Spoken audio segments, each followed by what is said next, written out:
Oui, nous revenons avec notre magazine et je vous rappelle bien que nous avons parmi nous sur ce plateau Louisette René Toby, ancienne athlète et cadre au ministère des Sports, et puis également donc Janvier Jicam, qui est président régional de l'association des journalistes sportifs au Cameroun. Et puis également Gaël Onana qui anime depuis le début de nos émissions la partie web de ce magazine. Et juste après ça, nous allons le retrouver.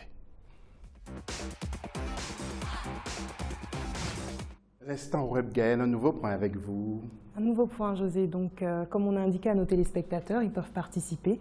Ils ont d'ailleurs déjà commencé à réagir tout au long de l'émission et aussi en amont à l'annonce de cette émission. Et ce qui a fait le plus de bruit sur Internet aujourd'hui, c'est bien évidemment la cérémonie d'ouverture qui a été spectaculaire avec notre petite mascotte Lily, qui elle aussi est emblématique dans cette équipe camerounaise.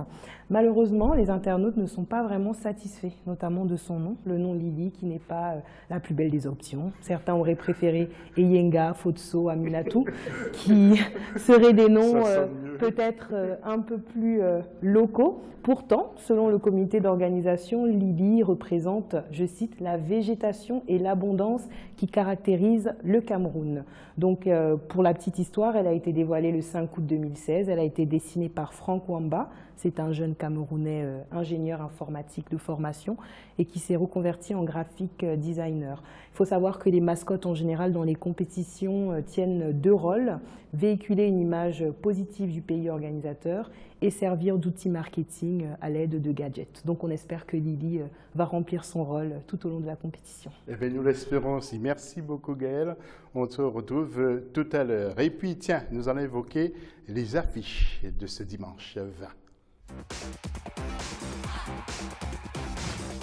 Ou l'affiche tout d'abord, il y a une affiche à chaque heure et sur le même terrain, ça sera à Limbé. Alors ce dimanche, le groupe B rentre en lice avec Nigeria contre le Mali et Ghana-Kenya. Voyons tous les détails avec notre envoyé spécial à Limbé, Shérif Ousmane Bardunka, justement, qui est sur place et qui va aussi nous faire vivre de grands moments du côté de Limbé, je l'espère.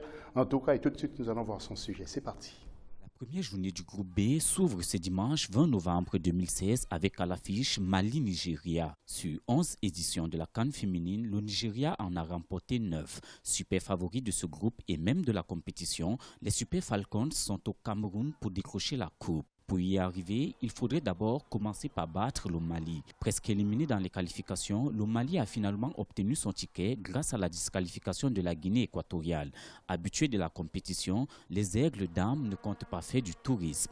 Le Mali a cette particularité que dans la formation, c'est l'un des pays qui excelle le plus parce que dans les catégories inférieures, le Mali est un exemple en Afrique et de plus en plus, sur ces dernières années, on a vu une montée en puissance aussi de l'équipe malienne. Donc le Nigeria, une chose est sûre, reste super favori dans le cadre de ce match, super favori dans le cadre de cette compétition. Et beaucoup d'analystes sportifs vous diront qu'ils mettent une pièce sur le Nigeria pour ce qui est de ce premier match. Sauf surprise, le Nigeria devrait l'emporter. Mais attention aux surprises parce que justement le ballon est rond. La deuxième rencontre opposera les Black Queens du Ghana aux Starlets du Kenya. Le Ghana est un des pays de football féminin par excellence sur le continent. Certes, les résultats n'ont pas véritablement suivi ces dernières années, mais les Black Queens sont en mission de reconquête au Cameroun. En face, le Kenya, c'est le petit poussé de la compétition. Une première participation à une phase finale de la CAN. Les Starlets confirment leur intention après la Sekafa Cup et plein de tournois remportés de jouer aux troubles fêtes. Le Ghana aussi, c'est l'une des grosses attentes dans le cadre de cette compétition parce que parmi les grands favoris, on va vous citer le Nigeria, le Cameroun et je pense que la troisième équipe qui se pointe, c'est celle du Ghana.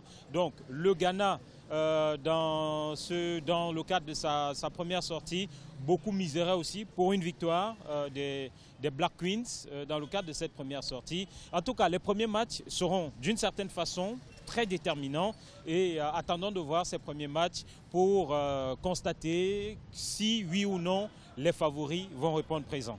Pour cette première journée, les 4 équipes du groupe B voudront glaner les 3 premiers points, synonyme d'une belle entrée en jeu. Si le Nigeria et le Ghana sont présentés comme favoris de leur match, il faudra cependant se méfier de l'enthousiasme du Kenya et de l'expérience du Mali.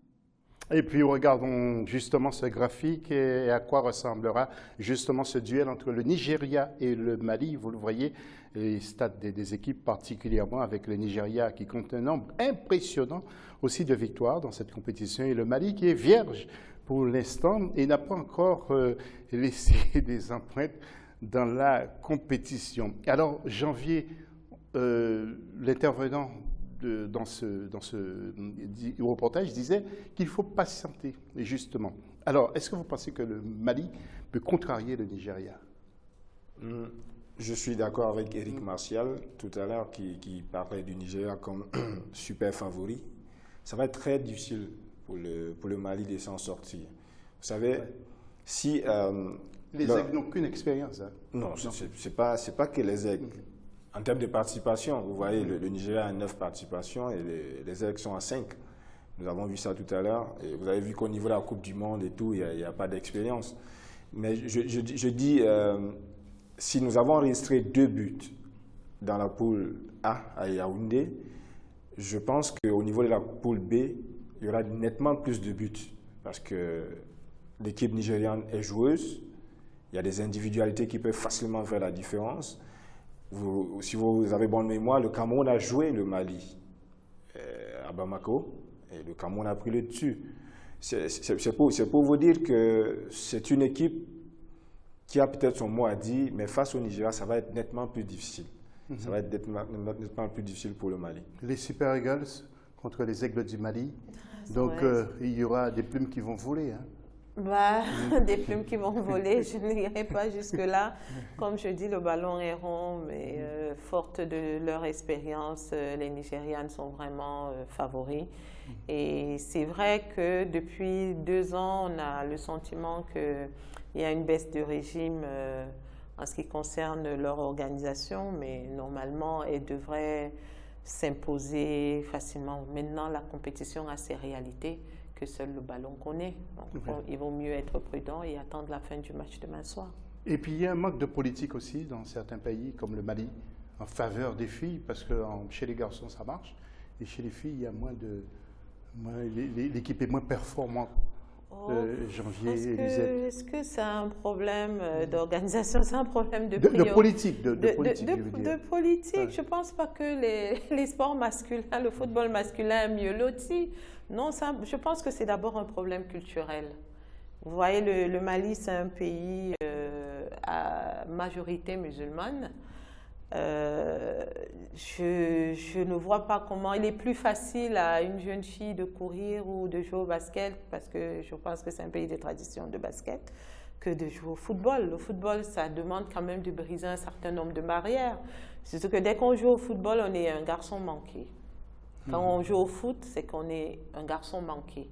Et d'ailleurs, quand vous regardez les petites filles qui jouent au football, toutes changent de démarche. Elles marchent comme des garçons. Elles prennent leurs attitudes et leur modèle, c'est des hommes. Donc, non, je pense que la FIFA aujourd'hui et la CAF sont en train de vouloir révolutionner cela, de faire en sorte que le football féminin soit un sport comme tous les autres, comme l'athlétisme, comme le basket. Donc, il y a pas mal de programmes qui sont mis en place et ça va changer. Vous savez, chez nous en Afrique, la priorité, c'est pas le sport. Hein. C'est pas le sport. On a des problèmes plus sérieux, plus graves, la famine, les pandémies, les endémies qu'il faut affronter. Il y a la crise économique. Vraiment, le sport, c'est vrai, c'est un super ambassadeur, mais il coûte extrêmement cher. Et il faut louer les efforts que les pays qui arrivent à organiser certains... Oui, mais la CAF, la CAF aide. La FIFA aussi aide. La FIFA, c'est vrai, c'est des maisons, c'est des entreprises, mais... Oui, elles font du business, je suis désolée. Mais elles aident financièrement. Elles aident, mais elles ne peuvent pas aider plus que, je ne sais pas, qu'est-ce que je vais dire? Si je prends l'exemple, par exemple, je sais que le football féminin au Cameroun, c'est à peu près 275 ou 270 millions par an. qu'est-ce que ça représente, 270 millions? Ça ne peut même pas assurer le transport de transfert annuel d'une vingtaine d'équipes féminines. Janvier, que dites-vous à ce sujet? Parce qu'il y a quelque chose qu'on n'arrive pas à comprendre. Il y a certains États qui sont aidés par la CAF et la FIFA et qui ne développent pas le football, par exemple, chez les filles. Où passe cet argent? Il faut se poser la vraie question. Non, moi je crois que le football féminin aujourd'hui on parle des CAN, ça prend l'ampleur que ça prend. Si nous revenons simplement au Cameroun, il y a 10 ans, c'était pas le même engouement. Hein, c'était pas le même engouement. Oui, tout à fait. Il n'y a qu'à voir l'organisation même du championnat national même de football féminin pour comprendre que c'est pas déjà ça au niveau de l'Afrique. La mayonnaise n'est pas encore en train de prendre. Et l'Afrique, ayant ses problèmes structurels, ayant ses problèmes politiques, vous l'avez soulevé tantôt, ça fait que c'est pas évident que les États pensent à vraiment miser au premier chef sur le football féminin, alors que partout ailleurs, en Occident, que ce soit en Allemagne, en Belgique, vous avez toute une organisation. Au Canada, au Japon, il y a toute une organisation. Aux États-Unis. Voilà, toute une organisation est mise sur pied dès la base. On voit comment les filles montent. Ça fait que lorsque vous avez une équipe nationale, c'est vraiment une équipe nationale. Alors que nous en sommes encore à des détections parfois épisodiques.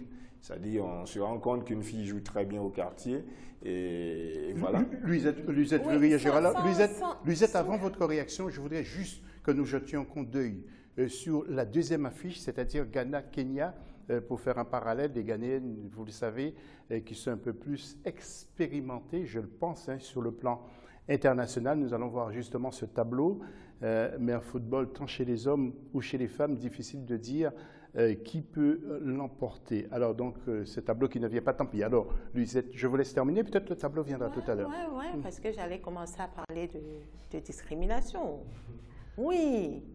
Non, il faut savoir que le football féminin a encore un long chemin, un très long chemin pour pouvoir atteindre. Déjà, c'est pas culturellement, le football n'est pas... C'est pas ancré dans nos mœurs. Vraiment, vous allez au nord, vous demandez à une maman d'envoyer sa petite fille jouer au football, elle va porter les petits shorts et non. C'est difficile. Donc, il faut un changement de paradigme mental de la société. Et oui, puis pour moi, c'est un problème culturel. Mais pourquoi l'Égypte? L'Égypte qui est quand même un pays mais vous dites bien, l'Égypte est musulman, est peut-être un pays musulman, mais vous avez vu là, le niveau du volleyball égyptien est le volleyball féminin, le niveau du basketball féminin dans ces pays-là, il est largement au-dessus du niveau du football par rapport au reste de l'Afrique.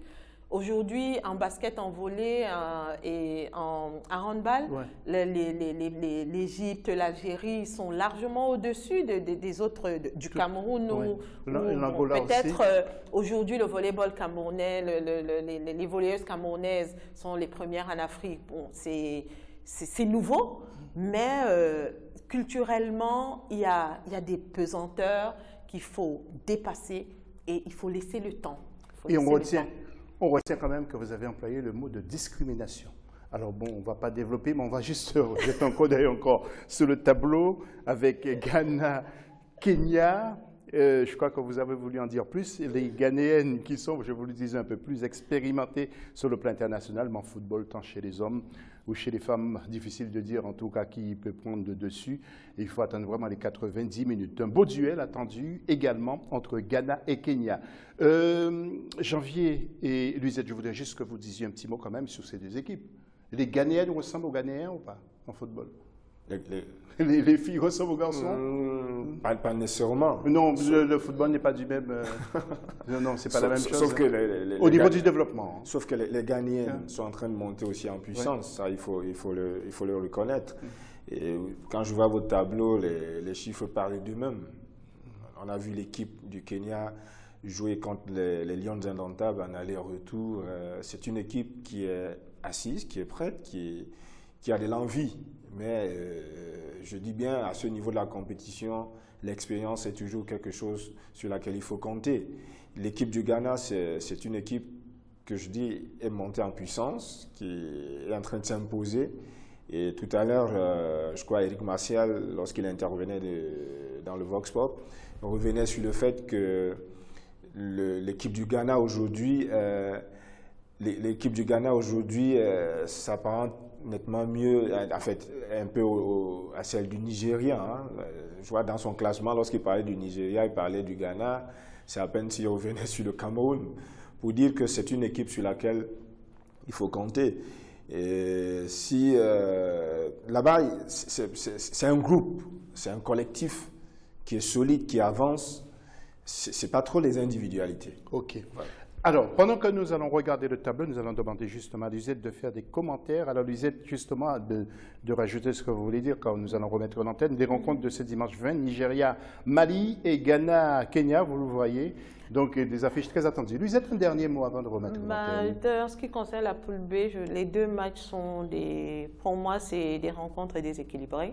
Donc, il y a le Nigeria qui est favori face au Mali, le Ghana favori face au Kenya. Et ce serait vraiment extraordinaire que le Mali vienne à titiller le Nigeria, au stade actuel au moins, des valeurs des deux équipes. Juste une question, Luisette, en 2 mots. En parlant de discrimination, ce sont des gouvernants qui n'aiment pas cette attitude à l'égard de certaines joueuses, de certaines filles, à votre avis? Non, pas du tout. C'est culturel. Vous savez, moi, je suis, c'est vrai, dans ma famille, je suis peut-être fille unique. J'ai que des frères. Je vais facilement jouer, m'amuser comme les petits garçons, que moi, la pauvre petite fille qui est habituée à sa poupée. Et pour moi, c'est la société, c'est pas les gouvernants. Et vous voulez être pilote au lieu d'être athlète, pilote ou journaliste économique? Quand j'étais en 6e, c'était mon rêve d'être pilote d'avion, mais un de mes camarades en première année à fac m'a dit « Tu ne seras jamais pilote, Luisette, parce que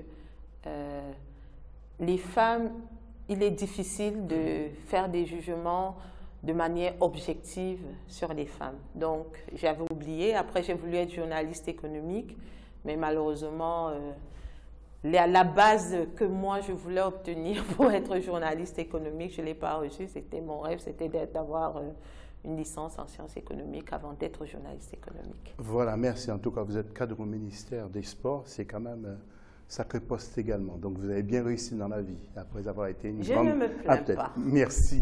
Luisette, on se retrouve pour la 3e partie dans quelques instants.